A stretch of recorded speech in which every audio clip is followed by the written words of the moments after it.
一只狼突然冲出，瞬间捉住小鹿。好家伙，真是防不胜防啊！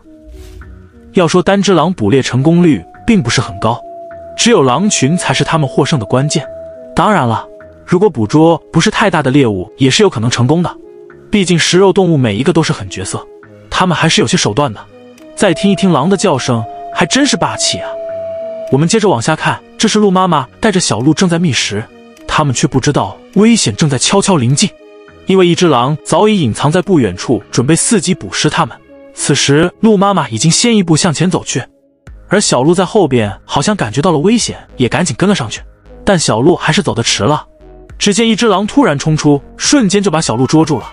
好家伙，还真是防不胜防啊！别看小鹿的体型和狼差不多，但它依旧无法从狼的口中挣脱。虽然狼捕捉成年的鹿很困难，但是捕捉一只小鹿还是手到擒来的。